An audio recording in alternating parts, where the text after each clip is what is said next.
I can't think of a better way of starting a webinar on the power of stories than with a story. So first of all, we have the wonderful treat of having a story read by really one of the best storytellers in the world, Perry Ground, who is a Turtle Clan member of the Iroquois, is going to tell us the traditional story of the rough-faced girl.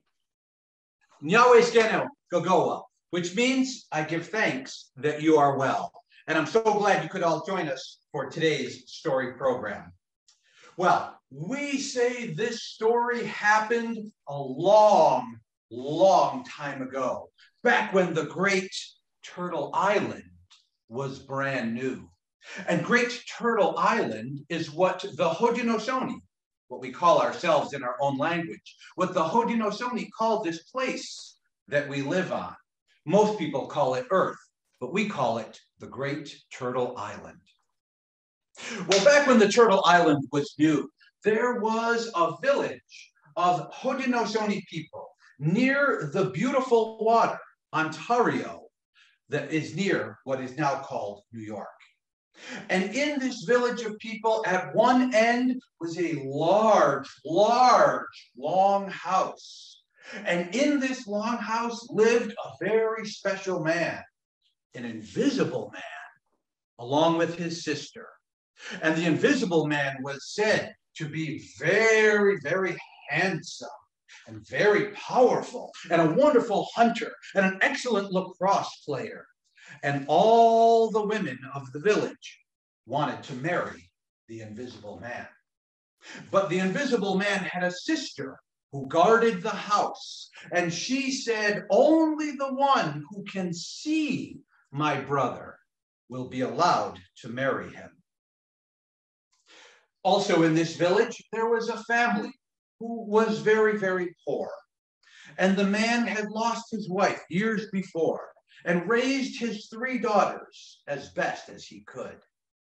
The 2 older daughters thought that they were very beautiful. They thought they were the most beautiful women in the whole village. And their younger sister, they thought was very ugly. And they were very mean to their sister. They made her do all the chores. They made her cook by the fire. And as the ashes from the fire and the sparks from the fire would fly up, it burned her face and her hands and her hair. Soon she had scars all over her body, and her face was very rough. "Oh, you are so ugly," said the older sisters. "Oh, you will never find a husband as ugly as you are, rough-faced girl." Well, one day the 2 sisters decided it was time to find a husband, and the 2 of them decided that they would marry the invisible man. So they went to their father, and they said, "Father, please, give us fine buckskin so we can make beautiful dresses. And give us lots of beads made of shell and porcupine quill so we have the most beautiful clothes." The father was very poor and did not have much, but gave to his 2 daughters everything that he had. They made fine outfits, and they strutted through the village, walking down towards the house of the invisible man. Everyone in the village, "Oh, they are so beautiful. Surely the invisible man will want to marry them." But when the sisters reached the house of the invisible man, the sister was waiting outside for them. And the sister looked at them, not only at their beautiful faces and their beautiful clothes, but she could see into their hearts. And she knew that they were not as beautiful on the inside. So very crossly she said, "Oh, why have you come here to my lodge? What is it that you want?" And the 2 sisters looked and they said, "Oh, we have both come to marry your brother. We are the most beautiful women in the village. Please let us in so we might get married." But the sister again, "Oh, have you seen my brother, the invisible one? Only someone who sees him can marry him. And the sister, oh, we have seen him for sure. If you have seen my brother, what is his bow made from? And the sisters thought, and they said, it is from the oak tree, the strongest of all the trees. But the sister shook her head, no. If you have seen my brother, what is his sled made from? His toboggan. And the sisters thought, and they said, it is the willow tree, the one that bends. And again, the sister, no, no. The two sisters, they thought, please let us into the house. We must marry this man. But the sisters said no and sent them away. The two sisters had to walk back to their own house, very ashamed. Everyone laughed and pointed. The invisible man did not want them. Next day, the rough-faced girl woke up and said, Father, perhaps I could marry the invisible man. Will you give me beads and buckskin to make clothes? But the father had no more to give, only scraps and small pieces of shell. He had moccasins, but they were very big for his own feet, not for a young girl. But the rough-faced girl took these things and made the best clothing that she could, which was still not very nice. She walked through the village, going towards the house of the invisible man, and everyone saw her with her raggedy clothes and her moccasins too big, flapping across her feet. The rough-faced one thinks she will marry the invisible man. She is so ugly. But the rough-faced girl, she had courage, and she knew she had to get to the invisible man. So she walked in front of everyone, even though she did not look very beautiful. When she came to the house of the invisible one, the sister again looked and saw inside of her heart. And she looked at the rough-faced girl and said, Sister, come inside. Come and sit down. My brother will want to meet you. Very gentle with the rough-faced girl. And then she said, have you seen my brother here in our village? The rough-faced girl said, I see him everywhere in the beautiful world around us. I see his face. The sister said, if you have seen my brother, what is his bow made from? And the rough-faced girl thought and said, his bow is made from the colors of the rainbow. Perhaps you have seen my brother, said the sister. What is his toboggan, his sled made from?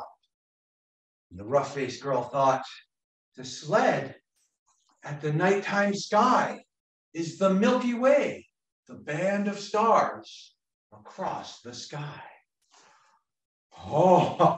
The sister smiled and gave the rough-faced girl food and shelter and took her in and sat her down.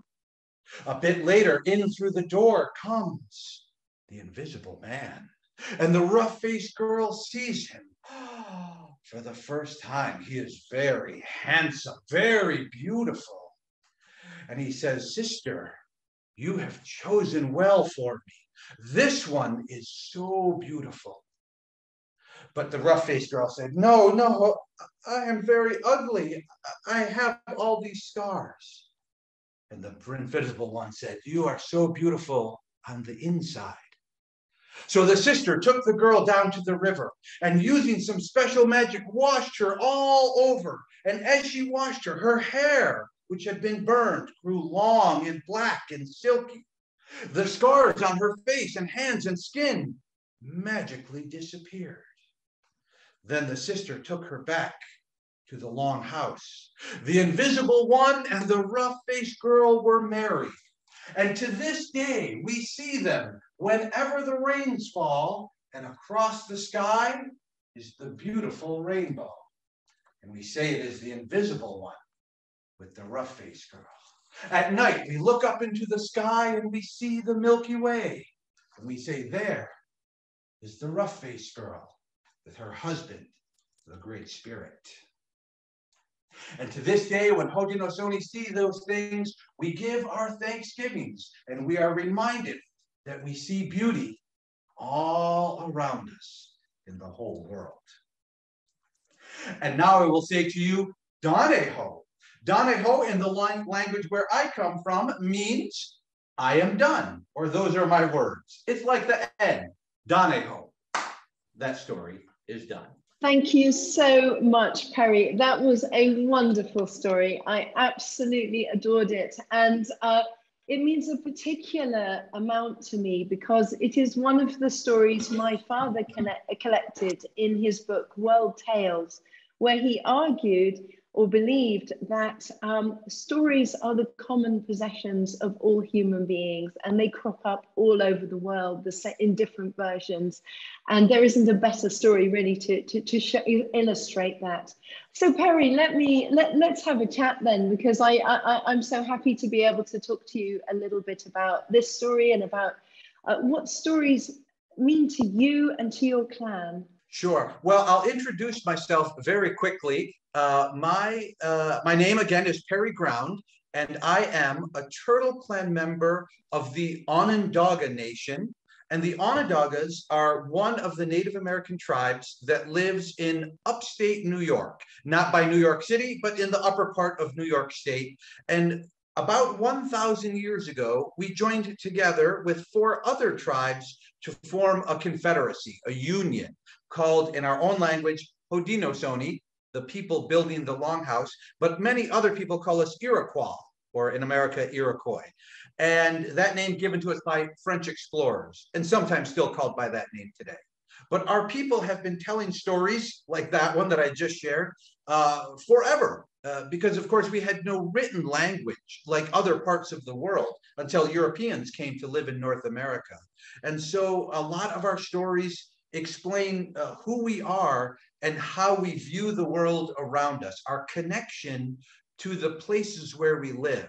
And so where I am from is very much a forest area. So when we hear about a long house, this is a house made out of bark. When we hear about rainbows and rain and sleds for the winter time, which is coming to us, these are all things that are part of our life. And so it reminds us of the place where we live and our connection to that place. Perry, that's so interesting to me because I grew up, you could say I'm the child of immigrants, so I grew up in Britain. I was born and brought up in Britain, but my parents came from different places and we did not grow up in a community. I remember my father saying to me, he used to be a great storyteller as well. And I remember him saying, these stories are your community. Is that how your people feel about stories? Absolutely. And many Native American people do. Today, I'm speaking about my tribe specifically and our union. Today, another tribe joined us 300 years ago. So today there are 6 of us, and not just 5. And so in our community, these stories are important because they bring our community together. And hundreds of years ago, we would hear these stories in the wintertime. And maybe one person from the family, the clan, not just the family, mother, father, brother, sister, but everyone related through this family line would tell these stories to bring the clan together, but then maybe travel to other villages so the entire tribe was connected in the same way. But other Native American peoples do this as well. We hear stories from Cherokee people, from Navajo people, from Athabasca peoples, all the Native peoples of North America. These stories are powerful and inform us where we belong and how we belong in that place. And is there practical wisdom and know-how? Can you give me an example, if there is, it kind of hidden in these stories? Sure. Yeah. Well, 2 things that spring to mind. There's a story I often tell about the black bear, and he loses his big, beautiful tail when it gets stuck in the ice in the wintertime because he's trying to ice fish. And so ice fishing is talked about in the story so that we all understand how to get food in the wintertime, which is very practical to have to go ice fishing. So right there is something practical that would keep us alive through that story. But in many stories, we talk about marriage, like in the one we heard, and it is the woman that proposes marriage in our communities, not the man. And so we hear many stories where a woman proposes marriage, which is also something very practical. I like to hear that, and I'd love to take at least one question from the audience. I've got one in front of me from Kai, who says, "What makes a good storyteller into a great storyteller?" Well, Kai, thank you for your question, and thank you for joining us today. I appreciate it. I don't think of myself as a great storyteller. I think I am learning and constantly learning. Right now, even though I am from New York, I am in Croatia, in Slavonski Brod, and have been in Zagreb for days to learn more about stories from this place. So the more I learn, maybe someday I will be a great storyteller. I hope so. But I'll keep on learning and keep on trying. Perry, I think that is the answer of a true storyteller.